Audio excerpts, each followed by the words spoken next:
باغ جنت کے ہیں بہرے،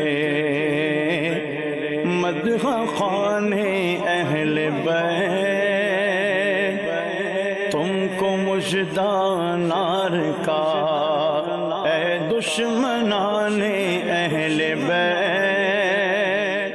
الحمدللہ رب العالمین والصلاة والسلام علی سید المرسلین، اما بعد فاعوذ باللہ من الشیطان الرجیم، بسم اللہ الرحمن الرحیم۔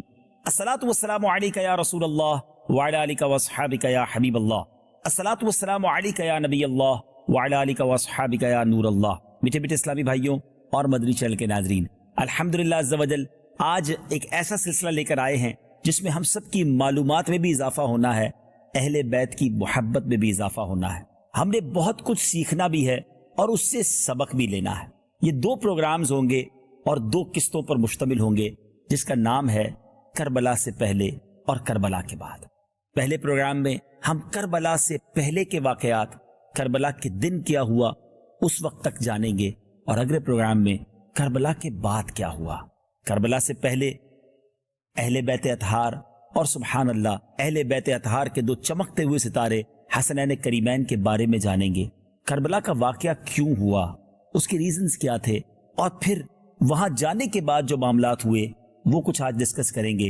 اور جب کربلا کا واقعہ کمپلیٹ ہو گیا، اس کے بعد اس کے جو کانسیکوینسز ہوئے، اس کے بعد جو یوں سمجھیے کہ معاشرے پر اثرات ہوئے، اور پھر ان ظالموں کا کیا بنا، ان لالچیوں کا کیا بنا، ان ظلم کرنے والوں اور عقل کے اندھوں کا کیا بنا، وہ انشاءاللہ کل جو پروگرام آپ دیکھیں گے، جس کا نام ہوگا، جس کا ٹاپک ہوگا کربلا کے بعد۔ کربلا ایک ایسا واقعہ ہے، ہر سال اس واقعے کو ہم ڈسکس کرتے ہیں، اس بارے میں سنتے ہیں، مگر یہ ہمارے ایمانوں کو جلا بخشتا ہے۔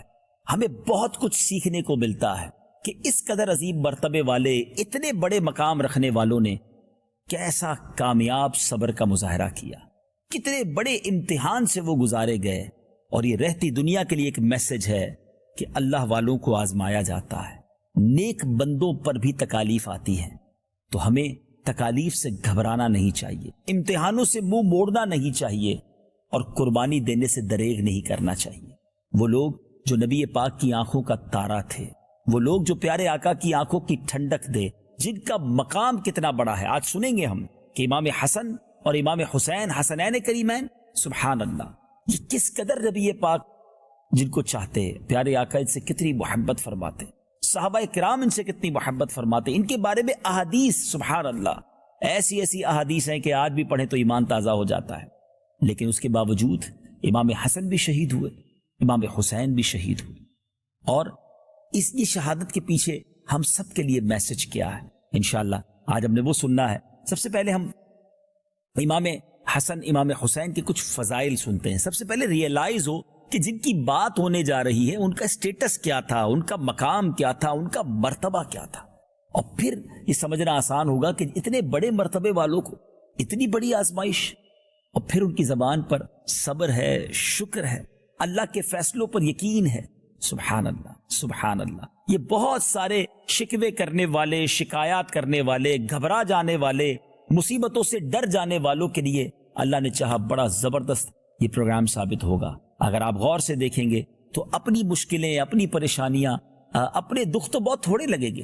سبحان اللہ، امیر اہل سنت کا مجھے وہ شعر یاد آ رہا ہے کہ پیارے مبلغ معمولی سی مشکل پہ تو گھبراتا ہے، دیکھ حسین نے دین کی خاطر سارا گھر قربان کیا۔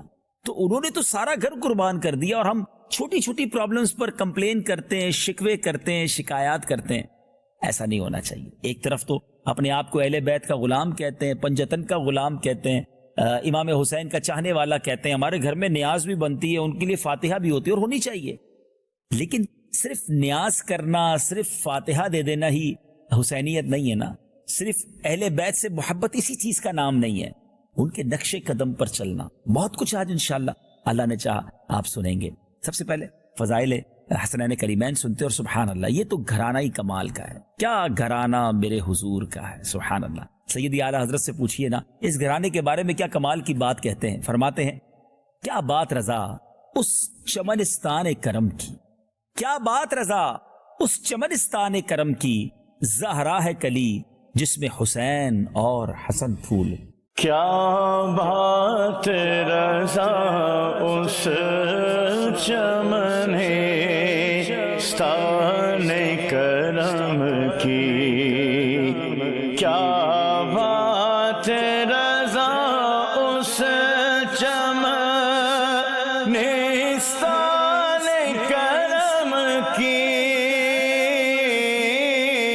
سہرا ہے کلی جس میں حسین اور حسن پھول، زہرا ہے کلی جس میں حسین اور حسن پھول۔ سبحان اللہ سبحان اللہ۔ یہ حسین اور حسن پھول سیدی اعلیٰ حضرت نے ایسے نہیں کہا، یہ بخاری شریف کی حدیث ہے۔ حضرت ابن عمر رضی اللہ تعالیٰ عنہ سے مروی ہے کہ نبی پاک علیہ الصلوۃ والسلام نے ارشاد فرمایا، حسن حسین رضی اللہ تعالی عنہما دنیا میں میرے دو پھول ہیں۔ سبحان اللہ۔ ترمذی کی حدیث میں ہے، نبی پاک علیہ الصلوۃ والسلام نے فرمایا، حسن اور حسین رضی اللہ تعالی عنہما جنتی نوجوانوں کے سردار ہیں، یہ جنتی جوانوں کے سردار نبی پاک جنہیں اپنا پھول فرمائیں۔ سبحان اللہ۔ ابن سعد نے عبداللہ ابن زبیر رضی اللہ تعالی عنہ سے روایت کی کہ پیارے آقا علیہ الصلوۃ والسلام کے اہل بیت میں پیارے آقا علیہ الصلوۃ والسلام کے ساتھ سب سے زیادہ مشابہ اور نبی پاک کو سب سے پیارے امام حسن رضی اللہ تعالیٰ عنہ تھے۔ وہ کہتے ہیں میں نے دیکھا کہ پیارے آقا علیہ الصلوۃ والسلام سجدے میں ہوتے اور یہ والا شان صاحبزادے آپ علیہ الصلوۃ والسلام کی گردن مبارک یا پشت مبارک پر بیٹھ جاتے، تو جب تک یہ اتر نہ جاتے پیارے آقا علیہ الصلوۃ والسلام اپنا سر مبارک نہ اٹھاتے۔ میں نے دیکھا کہ نبی پاک علیہ الصلوۃ والسلام رکوع میں ہوتے تو ان کے لیے اپنے قدمین کو اتنا کشادہ کر دیتے کہ یہ اس کے درمیان سے نکل جاتے۔ سبحان اللہ۔ پیارے آقا سے چہرے میں مشابہ، نبی پاک کی شکل مبارک سے، جس کو آپ کہیے کہ نبی پاک کے ہم شکل کے جو قریب تھے، حضرت امام حسن رضی اللہ تعالیٰ۔ بڑی کمال کی بات ہے، یہ دونوں شہزادے جو تھے نا، ان کی ایک اور شان بیان کروں کہ امام حسن جو ہیں سر سے لے کر سینے تک پیارے آقا سے مشابہ تھے، اور امام حسین سینے سے لے کر قدم مبارک تک مشابہ تھے۔ سبحان اللہ سبحان اللہ۔ یعنی صحابہ کرام کو جب نبی پاک علیہ الصلوۃ والسلام کا دیدار کرنا ہوتا تھا تو ان دونوں شہزادوں کو اکٹھا کر لیتے تو تصویر مصطفیٰ سامنے آ جایا کرتی۔ اور کمال کی بات یہ ہے کہ سید اعلیٰ حضرت نے اس خوبصورت مشابہت کو کس پیارے انداز میں لکھا، ایک سینے تک مشابہ، ایک وہاں سے پاؤں تک، حسن سبتین ان کے جاموں میں ہے نیما نور کا، صاف شکل پاک ہے دونوں کے ملنے سے عیاں، خطے تو ام میں لکھا ہے یہ دو ورقہ نور کا۔ تھوڑے مشکل الفاظ ہیں، پہلے آپ کو سمجھا دیتا ہوں، پھر انشاءاللہ طرز میں سنیں گے تو اور ایمان تازہ ہو جائے گا۔ آپ لکھتے ہیں کہ جب یہ دونوں ملتے ہیں نا، پہلے لکھتے ہیں ایک سینے تک مشابہ، یعنی سر سے لے کر سینے تک امام حسن، اور دوسرے ایک یہاں سے پاؤں تک امام حسین رضی اللہ تعالیٰ عنہ۔ وفا فرماتے ہیں ایک سینے تک مشابہ، ایک وہاں سے پاؤں تک، حسن سبتین ان کے جاموں میں ہے نیما نور کا۔ سبتین کہتے ہیں حسنین کریمین کو، کہ ان دونوں کے ملنے سے نور کا جامہ نبی پاک علیہ الصلوۃ والسلام کا سراپا سامنے آ جاتا ہے۔ پھر آگے فرماتے ہیں، اور یہ بڑی پیاری بات کی، فرماتے ہیں کہ صاف شکل پاک ہے دونوں کے ملنے سے آیا، جب دونوں ملتے ہیں تو پورا سراپا مصطفیٰ صلی اللہ تعالی علیہ وسلم سامنے آ جاتا ہے۔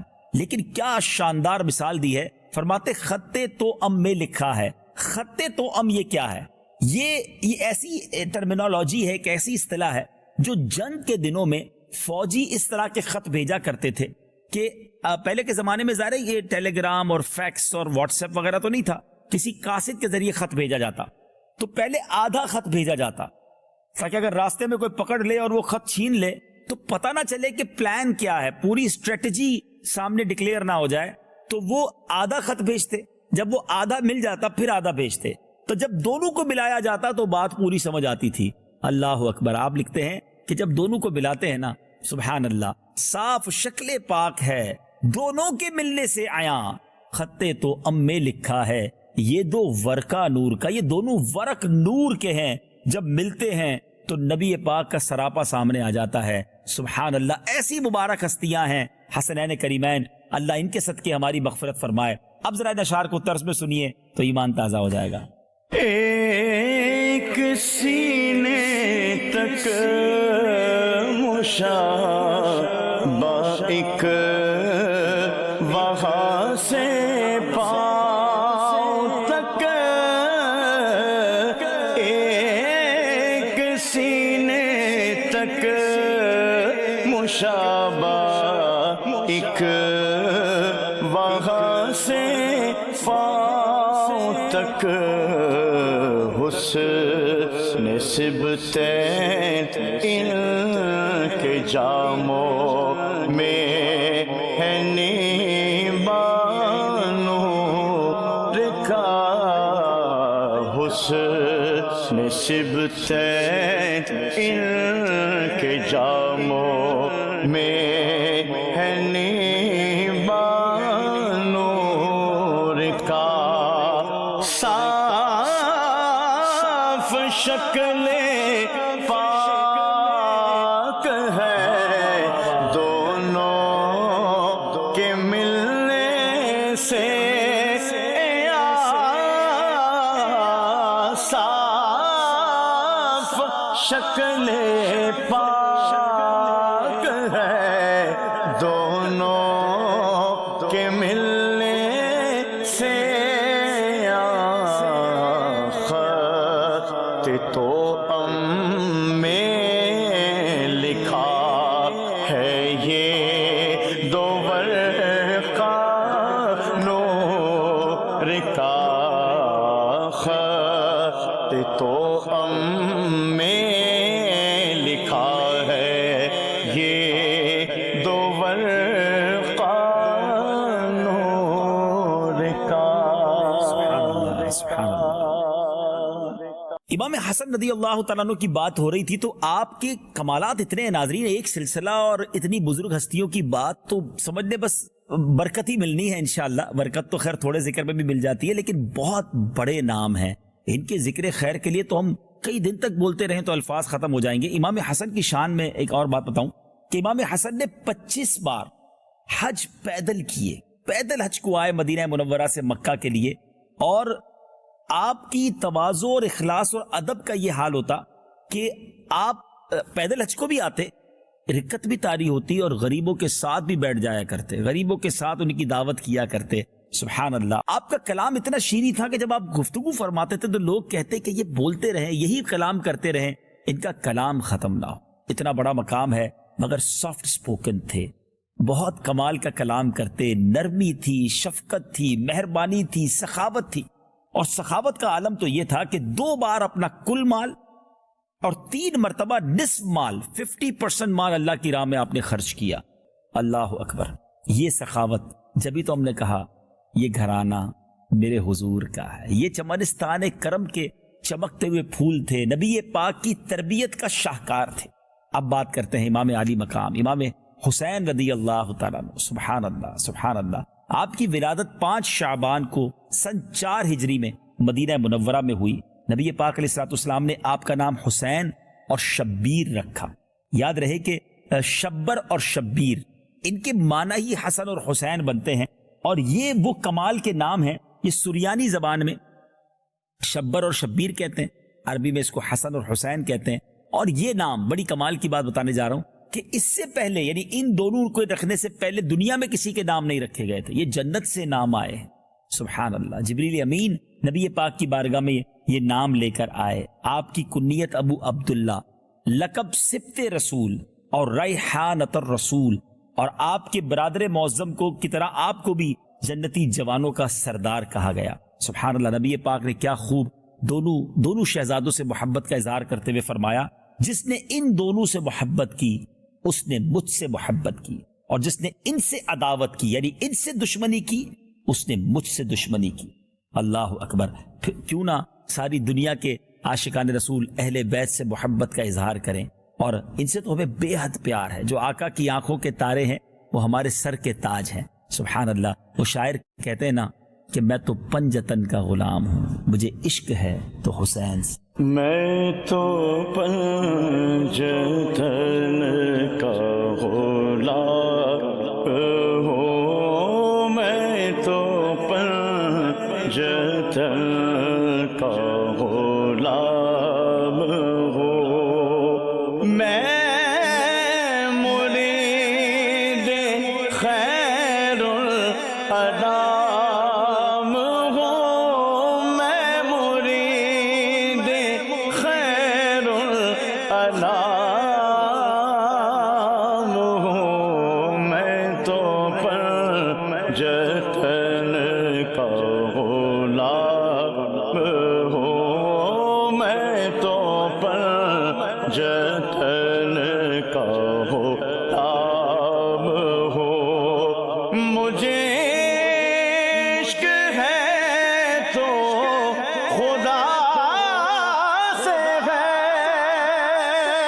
مجھے عشق ہے تو رسول سے، مجھے عشق ہے تو علی سے ہے، مجھے عشق ہے تو حسن سے ہے، مجھے عشق ہے تو حسین سے، میرے منہ سے آئے مہک صدا، جو میں نام لوں تیرا جھوم کے، میں تو پنجتن کا غلام ہوں، میں تو پنجتن کا غلام ہوں۔ اللہ اکبر، مرتبہ کیسا ہے! ایک بار نبی پاک نے فرمایا یہ دونوں عرش کی تلواریں ہیں۔ ناظرین ذرا سوچئے کس کی زبان سے ہم بات سن رہے ہیں؟ نبی پاک کی حدیثیں، پیارے آقا کے یہ فرامین حسنین کریمین کی عظمت اور بلندی کا پتہ دے رہی۔ امام حسین کے بارے میں نبی پاک فرماتے ہیں الحسین منی و انا من الحسین، حسین مجھ سے ہے اور میں حسین سے ہوں۔ سبحان اللہ، سبحان اللہ۔ اور کس قدر پیار تھا کہ ایک بار نبی پاک علیہ الصلوۃ والسلام کے داہنے زانو پر امام حسین اور بائیں پر پیارے آقا علیہ الصلوۃ والسلام کے اپنے صاحبزادے حضرت ابراہیم رضی اللہ تعالیٰ عنہ موجود تھے۔ حضرت جبرائیل نے حاضر ہو کر عرض کی کہ حضور ان دونوں کو اللہ عز و جل آپ کے پاس نہ رکھے گا، آپ ایک کو اختیار فرما لیں۔ چوائس دی گئی۔ نبی پاک علیہ الصلوۃ والسلام نے امام حسین کی جدائی گوارا نہ فرمائی، یعنی نبی پاک علیہ الصلوۃ والسلام کا امام حسین سے پیار دیکھیں، یعنی حکمت یہ تھی کہ اگر ابراہیم چلے جائیں گے پیارے آقا کے قلب اقدس کو صدمہ ہوگا، مگر اگر حسین جائیں گے تو بی بی فاطمہ کو بھی دکھ ہوگا، مولا علی کو بھی دکھ ہوگا، نبی پاک کے بھی قلب اقدس پر یقیناً غم کی کیفیت ہوگی۔ اب کیا ہوا؟ نبی پاک نے امام حسین کو گویا اپنے پاس رکھنا قبول فرمایا، ان کی جدائی گوارا نہ فرمائی۔ 3 دن کے بعد حضرت ابراہیم رضی اللہ تعالیٰ عنہ کا انتقال ہو گیا۔ اس واقعے کے بعد جب حاضر ہوتے تو نبی پاک علیہ الصلوۃ والسلام امام حسین کو بوسہ دیتے اور فرماتے ایسے کو مرحبا جس پر میں نے اپنا بیٹا قربان کیا۔ اللہ اکبر، ریئلائز کیجئے، احساس کیجئے کتنی محبت تھی نبی پاک علیہ الصلوۃ والسلام کو اپنے نواسے سے۔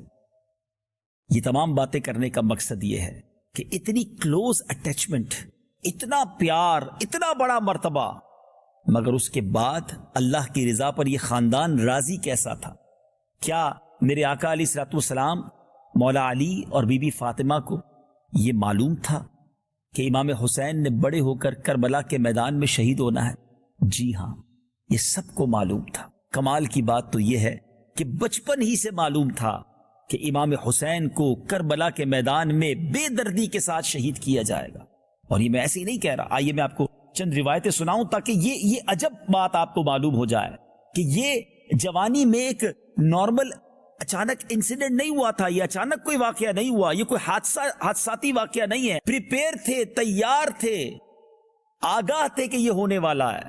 اور یہ کیسے آگاہ تھے؟ آئیے سنتے ہیں۔ کئی حدیثوں میں ہے کہ پیارے آقا علیہ الصلوۃ والسلام ام المومنین حضرت ام سلمہ رضی اللہ تعالی عنہا کے کاشانے میں جلوہ فرما تھے۔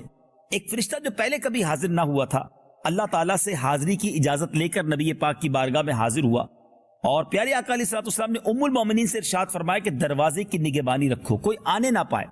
اتنے میں سیدنا امام حسین دروازہ کھول کر حاضر خدمت ہوئے اور پیارے آقا کی گود میں بیٹھ گئے۔ پیارے آقا علیہ الصلوۃ والسلام پیار فرمانے لگے۔ فرشتے نے عرض کی حضور آپ انہیں چاہتے ہیں؟ فرمایا ہاں۔ عرض کی وہ وقت قریب آتا ہے کہ حضور آپ کی امت ان کو شہید کرے گی، اور حضور چاہیں تو میں آپ کو وہ زمین بھی دکھا دوں جہاں یہ شہید کیے جائیں گے. پھر سرخ مٹی اور ایک روایت کے مطابق اس میں سے کچھ کنکر حاضر کیے گئے. پیارے آقا نے اس مٹی کو یا ان کنکروں کو سونگ کر فرمایا ریح کرب و بلا، یعنی بے چینی اور بلا کی بو آتی ہے. پھر ام المومنین حضرت ام سلمہ رضی اللہ تعالی عنہ کو وہ مٹی عطا ہوئی اور ارشاد ہوا جب یہ خون ہو جائے تو جاننا کہ حسین شہید ہو گئے ہیں. انہوں نے وہ مٹی جو ہے ایک شیشی میں رکھ چھوڑی. ام المومنین فرماتی ہے کہ جس دن یہ مٹی خون ہو جائے گی وہ کیسی سختی کا دن ہوگا. اللہ اکبر. گود میں امام حسین ہیں اور میرے آقا کو معلوم ہے، بتا دیا گیا ہے کہ یہ شہید بھی ہوں گے، اور کربلا کی مٹی بھی دکھا دی گئی. صرف پیارے آقا کو نہیں، مولا علی کو بھی پتا تھا. امیر المومنین حضرت مولا علی کرم اللہ تعالی وجہ الکریم کو صفین کی طرف جاتے ہوئے زمین کربلا کے قریب سے جب گزرے تو آپ نے پوچھا اس جگہ کا نام کیا ہے؟ تو لوگوں نے بتایا کربلا. آپ رونے لگے. مولا علی کرم اللہ تعالی وجہ الکریم اتنا روئے کہ زمین آنسوؤں سے تر ہو گئی. پھر فرمایا میں نبی پاک علیہ الصلوۃ والسلام کی خدمت میں حاضر ہوا، حضور کو روتا پایا. میں نے سبب دریافت کیا کہ حضور آپ کیوں آنسو بہا رہے ہیں؟ میرے آقا نے فرمایا ابھی جبرائیل کہہ گئے ہیں کہ میرا بیٹا حسین فرات کے کنارے کربلا میں قتل کیا جائے گا. پھر جبرائیل نے وہاں کی مٹی مجھے سنگائی، مجھ سے ضبط نہ ہو سکا اور آنکھیں بہہ نکلی. میرے آقا کو بھی پتا تھا، مولا علی کو بھی معلوم تھا. اللہ اکبر. اب ذرا غور کیجئے ناظرین، ماں کو پتا ہے، باپ کو پتا ہے، نانا کو پتا ہے، اور یہ گھرانہ وہ ہے جن کی دعائیں رد نہیں کی جاتی. میرے آقا ہاتھ اٹھائیں، سبحان اللہ، یہ دعا عرش تک پہنچتی ہے. سیدی اعلیٰ حضرت فرماتے ہیں نا، اجابت کا صحرا، عنایت کا جوڑا، دلہن بن کے نکلی دعائے محمد صلی اللہ علیہ وسلم. میرے آقا تو وہ ہیں جب دعا فرمائے تو بارش برس جائے، دعا فرمائے تو بارش رک جائے. نبی پاک کی دعا سے بگڑوں کے کام بن جائیں. لیکن کبھی نبی پاک نے اللہ کی بارگاہ میں یہ دعا کی کہ یا اللہ امام حسین میرے نواسے کو اس مشکل سے بچا لینا، یہ کربلا کے میدان میں شہید نہ کیے جائیں، ان پر یہ آزمائش نہ آئے. کبھی مولا علی نے درخواست کی نبی پاک کی بارگاہ میں کہ حضور آپ حسین سے اتنی محبت کرتے ہیں، اللہ کی بارگاہ میں دعا کر دیجئے کہ میرے جگر کے ٹکڑے پر یہ تکلیف نہ آئے. کبھی بی بی فاطمہ یہ عرض کر دیتی، ماں تو ماں ہوتی ہے نا، کہ بابا جان حسین آپ کی اور میرے جگر کا ٹکڑا ہے، اللہ سے دعا کر دیں کہ حسین پر یہ آزمائش نہ آئے. اللہ اکبر. یہ غور کیجئے، یہ کیسا گھرانہ تھا کہ جو اپنے بچے کو پال پوس کر جوان کر رہا ہے اس امتحان کے لیے جو ہونے والا ہے، جس کے بارے میں انہیں معلوم ہے. یہ زبردست پیغام ہے. کربلا سے پہلے یہ سیکھنا ہے مجھے اور آپ کو کہ یہ کیا درس مل رہا ہے کہ امتحان کا معلوم ہے مگر امتحان سے منہ نہیں موڑا جا رہا. رب کی رضا پر راضی ہیں، مشکل ہے اللہ کی طرف سے ہے، لبیک. مگر آج ہم کیا کرتے ہیں؟ مشکل آ جائے، جس رب نے بہت ساری آسانیاں دی ہیں وہ ساری آسانیاں، ساری مہربانیاں بھول کر شکوے ہیں، شکایات ہیں، کمپلین ہے.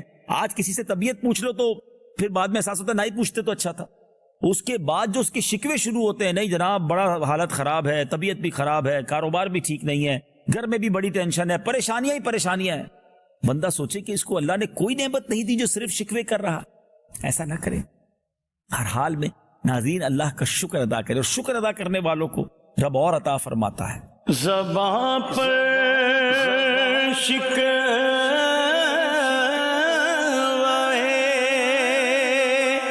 رنجو علم لایا نہیں کرتے. زباں پہ شکوے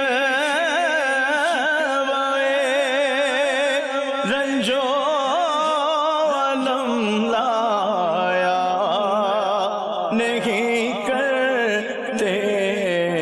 نبی کے نام لیوا غم سے گھبرایا نہیں کرتے. نبی کے نام لیوا غم سے گھبرایا نہیں کرتے. تو اس پہ سوچنا ہے ہم نے. بعض لوگ سمجھتے ہیں کہ میں ہی دکھی ہوں، ایسا نہیں ہے.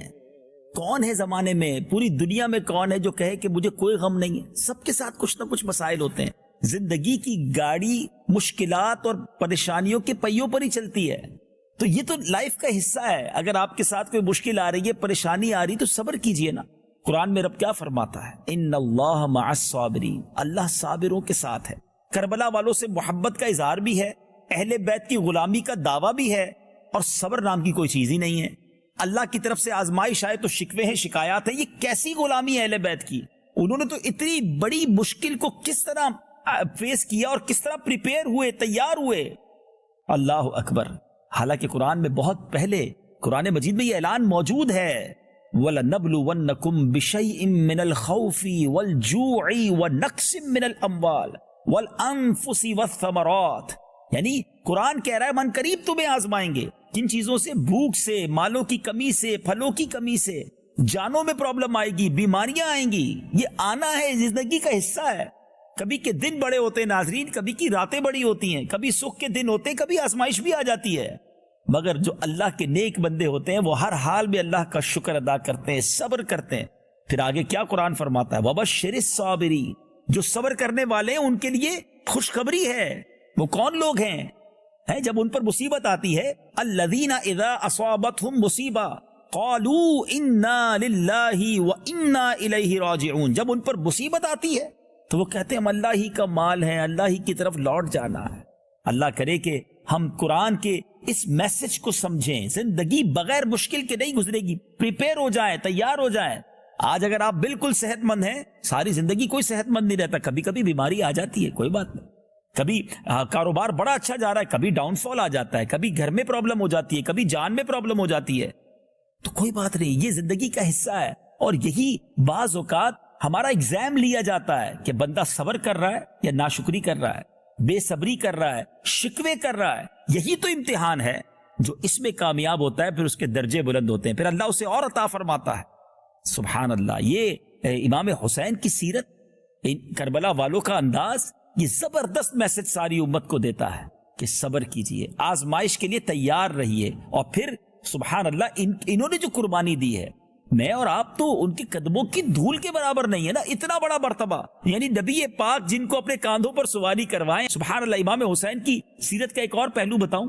یہ وہ ہستی ہیں جنہوں نے زندگی میں پہلی خوراک، ہم کہتے ہیں نا بچہ پیدا ہو تو گٹی دی جاتی ہے، اور اچھی بات ہے کسی بزرگ کے ذریعے گٹی دلوائی جائے، کسی نیک آدمی کی گٹی کہتے ہیں ان کے منہ سے لگا کر، چاہے وہ کھجور ہو یا شہد، اور پھر چھوٹے بچے کو لگایا جائے. امام حسین وہ ہیں کہ جن کی گٹی میں نبی پاک علیہ الصلوۃ والسلام نے اپنی مبارک زبان دی تھی. پہلی چیز جو امام حسین کے جسم اقدس میں گئی ہے، پیارے آقا کا لعاب دہن ہے. پہلی آواز جو امام حسین نے سنی ہے، نبی پاک نے کان میں اذان دی ہے. رسول اللہ نے اللہ کا نام سنایا امام حسین کو. نبی پاک اذان دے رہے اور کیا فرما رہے ہوں گے؟ کیا اذان دی ہوگی؟ اللہ اکبر، اللہ اکبر. کیا ہستی ہے امام حسین. اور اب مدینہ چھٹتا ہے. جس کی پیدائشی مدینے میں ہوئی ہو وہ مدینہ چھٹ رہا ہے ان سے. آپ مدینہ چھوڑ کر پہلے مکہ پاک گئے. مدینے سے کیوں نکلے؟ مدینے سے کتنی محبت ہوگی. نانا جان کا مزار وہاں ہے. آج ایک عاشق رسول جب مدینہ چھوڑتا ہے، مدینے جانے کے لیے روتا ہے پہلے، اور جب وہاں سے نکلتا ہے تو کہتے نا شاعر، ایسا لگا کہ روح بدن سے نکل گئی. مدینہ چھوڑنا ہے. طیبہ سے لوٹنا کسی عاشق سے پوچھئے، طیبہ سے لوٹنا کسی عاشق سے پوچھئے، ایسا لگا کہ روح بدن سے نکل گئی. طیبہ سے لوٹنا کسی عاشق سے پوچھئے، طیبہ سے لوٹنا کسی عاشق سے پوچھئے،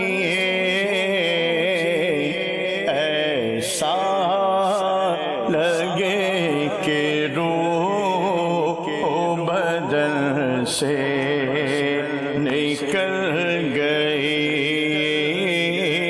ایسا لگے کہ روح بدن سے نکل گئی.